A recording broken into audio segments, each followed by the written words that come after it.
J'étais assise là, souriant comme l'épouse parfaite pendant que la famille de mon mari se moquait en français de la façon dont je n'étais que son divertissement temporaire.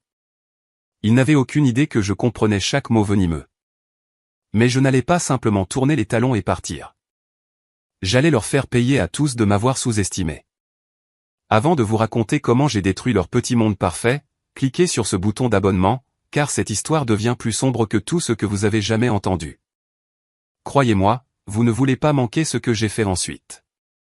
Laissez-moi commencer par dire que je n'ai jamais prévu d'être la méchante dans l'histoire de quelqu'un d'autre.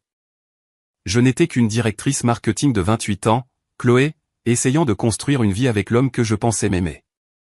Léo semblait parfait lorsque nous nous sommes rencontrés à ce séminaire à Nantes il y a 2 ans.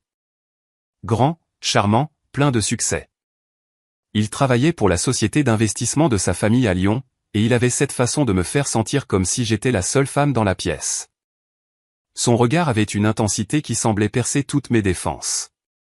Nous nous sommes mariés après 1 an de relation, et je pensais avoir trouvé et ils vécurent heureux. Mais j'aurais dû savoir que quelque chose clochait depuis le début. Sa famille, c'était autre chose. De la vieille bourgeoisie lyonnaise, l'élite, le genre de personnes qui passaient leurs étés au Cap Ferret et leurs hivers à Megève. Sa mère, Monique, portait des perles même au petit déjeuner. Son père, Pierre, collectionnait des vins millésimés d'une valeur supérieure à mes frais de scolarité universitaire. Sa sœur, Manon, n'avait jamais travaillé un seul jour de sa vie, mais regardait de haut tous ceux qui le faisaient. Et son frère, Lucas. Il n'était qu'une version plus jeune de leur père, arrogant et froid. La première fois que Léo m'a emmené les rencontrer, je l'ai senti. Ce froid dans l'air qui n'avait rien à voir avec l'hiver lyonnais. Ils étaient polis, bien sûr, mais c'était le genre de politesse que l'on accorde à quelqu'un que l'on tolère, pas que l'on accueille.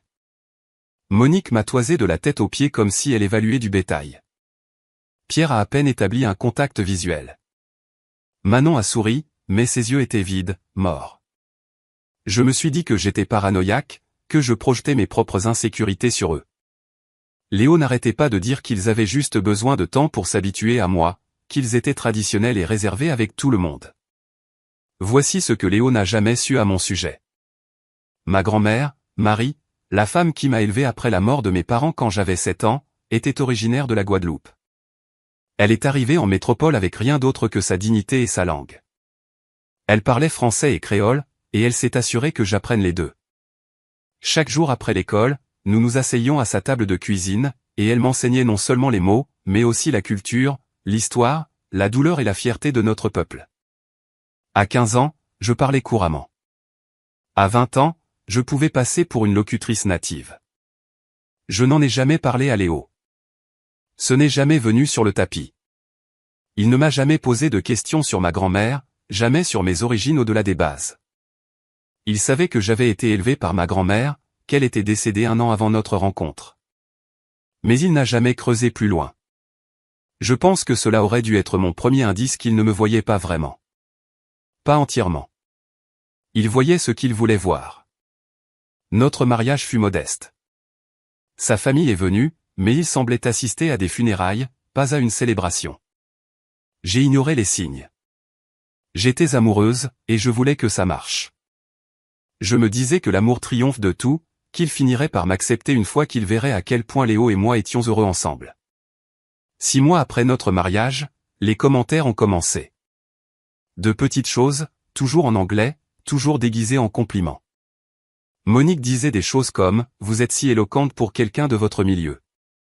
Pierre m'a dit un jour « Ce doit être agréable de ne plus avoir à se soucier de l'argent ». Manon adorait mentionner la chance que j'avais d'épouser un membre d'une famille aussi établie. Léo se contentait d'en rire, me disant qu'il ne pensait pas à mal, que j'étais trop sensible. J'ai commencé à douter de moi-même, peut-être que j'interprétais trop les choses, peut-être que le problème, c'était moi. Puis est venue l'invitation pour le dîner du 30e anniversaire de Léo au château familial en Touraine. Monique a appelé personnellement, sa voix dégoulinant d'une fausse chaleur, insistant pour que je vienne faire partie de la célébration familiale. J'aurais dû dire non. J'aurais dû faire confiance à mon instinct. Mais je voulais si désespérément être accepté, prouver que j'avais ma place dans leur monde. J'ai passé une semaine à me préparer. J'ai acheté une robe de créateur hors de prix, je suis allé chez le coiffeur, j'ai répété mon sourire dans le miroir. J'allais être la belle-fille parfaite, même si cela devait me tuer. Le domaine était digne d'un film. Un immense château en pierre de taille, des jardins à la française impeccables, un personnel qui se déplaçait dans les pièces comme des fantômes. Tout le monde était déjà là quand nous sommes arrivés. Monique, Pierre, Manon, Lucas et sa femme. Ils nous ont accueillis dans le hall d'entrée, tout en bise aérienne et sourire vide. J'ai immédiatement remarqué comment ils passaient de l'anglais au français, comment ils parlaient anglais un moment puis changeaient de langue au milieu d'une conversation lorsque le sujet changeait. Je l'avais déjà remarqué auparavant, mais ce soir-là, cela semblait plus délibéré, plus pointu. Pendant l'apéritif, je suis resté aux côtés de Léo, sirotant du champagne et hochant la tête lors de conversations que je n'étais soi-disant pas censé comprendre. C'est là que je l'ai entendu. Manon s'est tournée vers Monique, parlant un français rapide et acéré, et a dit « Combien de temps encore devrons-nous faire semblant qu'elle est l'une des nôtres ?» C'est épuisant. Ma main s'est crispée autour de ma flûte, mais j'ai gardé un visage neutre, j'ai continué à sourire. Monique a répondu, également en français, Léo dit que ça ne durera plus très longtemps. Il s'amuse, c'est tout. J'ai eu l'impression d'avoir reçu un coup de poing dans l'estomac, mais je ne pouvais pas réagir. Je ne pouvais pas leur faire savoir. Alors j'ai ri à quelque chose que Léo a dit, j'ai touché son bras affectueusement. J'ai joué le rôle de l'épouse béatement ignorante. À l'intérieur, je hurlais. Le dîner était formel, le genre où il y a plus de fourchettes que vous ne savez quoi en faire. J'étais assise entre Léo et Lucas, essayant de me concentrer sur ma respiration, essayant d'empêcher mes mains de trembler. La conversation s'est d'abord déroulée facilement en anglais. Discussion d'affaires, potin sur des gens que je ne connaissais pas, projet pour la maison d'été. Le vin coulait à flots, peu à peu, la famille s'est détendue. C'est là qu'ils ont cessé d'être prudents. Pierre a commencé à parler en français à Lucas d'une transaction commerciale. Rien qui ne me concernait. Mais ensuite, Monique est intervenue, me regardant droit dans les yeux tout en parlant en français à Manon. Au moins, elle est assez jolie. C'est tout ce que ces filles ont à offrir, vraiment. Manon a ri, un son cruel qui m'a donné la chair de poule.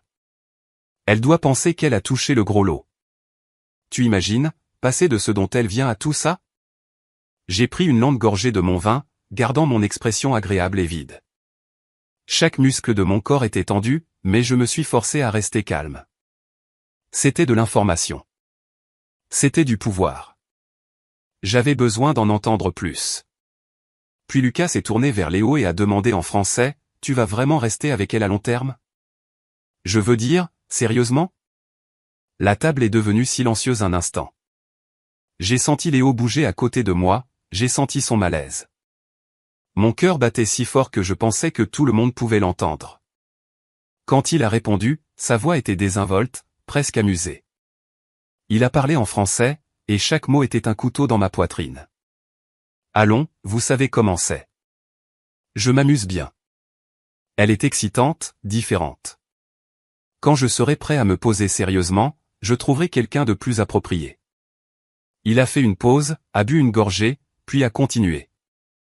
Quelqu'un de notre monde. Ce n'est qu'une phase. Monique a poussé un soupir de soulagement. Dieu merci, dit-elle en français. Nous craignons que tu en fasses la mère de nos petits-enfants. Vous imaginez? Toute la table a ri. Mon mari, l'homme qui avait promis de m'aimer et de me chérir, a ri avec eux. Je me suis excusé pour aller aux toilettes avant que quiconque puisse voir mes mains trembler. J'ai verrouillé la porte derrière moi et je me suis regardé dans le miroir. Le visage de ma grand-mère m'a regardé en retour. Je pouvais entendre sa voix dans ma tête, forte et claire. Ne les laisse jamais te voir briser. Ne leur donne jamais cette satisfaction. Je n'allais pas pleurer. Je n'allais pas crier. Je n'allais rien faire de ce qu'ils attendaient. J'allais être intelligente. J'allais les détruire, mais j'allais le faire de la bonne manière. Je me suis lavé les mains, j'ai remis du rouge à lèvres et je suis retourné à cette table avec un sourire aux lèvres. Le reste de la soirée, j'ai joué mon rôle à la perfection. J'ai ri au bon moment, hoché la tête pendant les conversations, laissé Léo passer son bras autour de moi. Ils ont continué à parler de moi en français, sûrs dans leurs convictions que je ne comprenais pas. Pierre m'a qualifié de « dressable ». Monique a dit que j'apprenais ma place. Chaque insulte, chaque mot cruel, je les classais dans ma mémoire. Je constituais un dossier, et il me donnait tout ce dont j'avais besoin. Sur le chemin du retour, Léo était de très bonne humeur. Il a tendu la main et a serré la mienne. Tu vois, je t'avais dit que ma famille t'adore. Ça s'est si bien passé. Je l'ai regardé, vraiment regardé, et j'ai vu un étranger. Cet homme que j'avais épousé, à qui j'avais confié mon cœur. Il m'avait trahi de la pire des manières. Mais j'ai simplement souri et dit, oui, c'était une soirée charmante. Le lendemain matin, j'ai commencé à planifier. Pendant que Léo était au travail, j'ai fouillé son bureau à la maison. J'avais accès à son ordinateur, à ses emails, à ses fichiers. Je me suis dit que je cherchais juste des preuves de la liaison que j'étais sûr qu'il prévoyait d'avoir. Mais ce que j'ai trouvé était bien meilleur. L'entreprise familiale de Léo n'était pas seulement riche, elle était criminelle. J'ai trouvé des preuves d'évasion fiscale, de sociétés écrans, de comptes offshore. Pierre avait soudoyé des fonctionnaires municipaux pour des contrats de développement immobilier. Il y avait des emails, des relevés bancaires, des documents compromettants qui intéresseraient beaucoup le fisc et le parquet national financier. J'ai passé les 3 mois suivants à tout rassembler. J'ai fait des copies, des captures d'écran, j'ai enregistré des conversations téléphoniques lorsque Léo parlait à son père d'affaires. J'ai fait tout cela en étant l'épouse parfaite. Je lui préparais ses plats préférés, je riais de ses blagues, je faisais l'amour avec lui quand il le voulait. C'était la performance de ma vie et il ne s'est jamais douté de rien. Nous avons même célébré notre anniversaire de mariage. Il m'a offert un bracelet en diamant. Je lui ai donné un baiser et n'ai absolument rien ressenti. Pâques est arrivé et Monique nous a invités à un autre dîner de famille. Cette fois, je me suis porté volontaire pour porter un toast. Monique était choquée mais ravie. Manon a dit en français, « Regardez ça ». Elle apprend enfin sa place. Ils n'avaient aucune idée de ce qui les attendait. Je me suis levé, mon verre à la main, et j'ai commencé à parler. Mais je n'ai pas parlé anglais. J'ai parlé français. Un français parfait, impeccable, de niveau natif. Je veux remercier cette famille, ai-je dit, en regardant leur visage devenir blême. Pour m'avoir appris exactement qui vous êtes. La pièce est devenue d'un silence de mort. On aurait pu entendre une mouche voler. J'ai continué, leur récitant dans leur propre langue chaque insulte qu'ils avaient jamais prononcée à mon sujet. Chaque blague cruelle, chaque commentaire moqueur. J'ai cité Monique me qualifiant de « dressable ». J'ai cité Manon disant que je pensais avoir « touché le gros lot ». Et puis j'ai regardé directement Léo et je l'ai cité mot pour mot. Ce n'est qu'une phase. Quand je serai prêt à me poser sérieusement, je trouverai quelqu'un de plus approprié. Léo s'est levé si vite que sa chaise est tombée. « Tu parles français ?» Sa voix était étranglée, incrédule. « Tu as tout compris ?» Je suis passé à l'anglais. Ma grand-mère était guadeloupéenne. Elle m'a élevé en parlant français et créole. J'ai compris chaque mot depuis le premier jour. J'ai sorti un épais dossier de mon sac et je l'ai laissé tomber sur la table. Voici tout ce que j'ai trouvé sur votre fraude fiscale, Pierre. Vos pots de vin au conseiller municipal Mercier, vos comptes offshore illégaux, les sociétés écrans, les registres falsifiés, tout y est. Pierre s'est jeté sur le dossier, le visage rouge. Vous ne pouvez rien prouver. Je n'ai pas à le faire, ai-je dit calmement. J'ai déjà envoyé des copies au fisc et au parquet national financier. Ils enquêtent sur vous depuis 2 semaines. Je voulais juste voir vos visages quand vous l'apprendriez. Léo a attrapé mon bras. Tu ne peux pas faire ça à ma famille. Ça va nous détruire. J'ai regardé sa main sur mon bras, puis son visage. Je ne suis pas ta famille, tu te souviens? Je ne suis que ta phase. J'ai retiré mon bras et me suis dirigé vers la porte. Derrière moi, la pièce a explosé. Monique criait. Pierre était au téléphone. Manon pleurait. Léo criait mon nom, mais je n'ai pas regardé en arrière. J'ai demandé le divorce le lendemain. L'enquête fédérale a été rapide. Il s'avère que lorsque vous leur fournissez des preuves sur un plateau d'argent, ils ne perdent pas de temps. Pierre a été inculpé en moins d'1 mois, risquant 15 ans de prison. Les actifs de l'entreprise ont été gelés. Léo a tout perdu. Son travail, son fonds en fiducie, son héritage, tout a disparu. Il m'a appelé des dizaines de fois, a envoyé des centaines de SMS. Il s'est présenté à mon appartement, suppliant, pleurant, promettant qu'il n'avait jamais rien pensé de tout ça. Il a dit qu'il m'aimait, que sa famille l'avait mis sous pression, qu'il était désolé.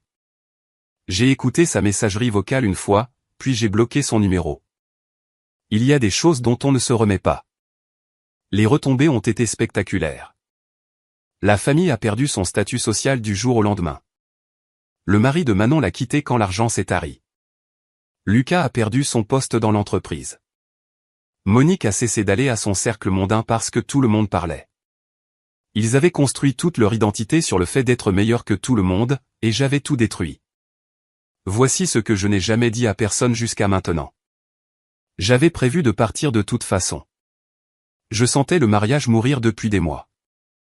Mais ce dîner, entendre Léo me qualifier de phase, cela a simplement accéléré mon calendrier. L'enquête sur les crimes financiers devait être ma police d'assurance, ma façon de m'assurer de ne pas me retrouver sans rien dans le divorce. Je ne m'attendais pas à ce que cela fasse exploser leur monde entier, mais je ne peux pas dire que je suis désolé que ce soit arrivé. Léo m'a envoyé une dernière lettre.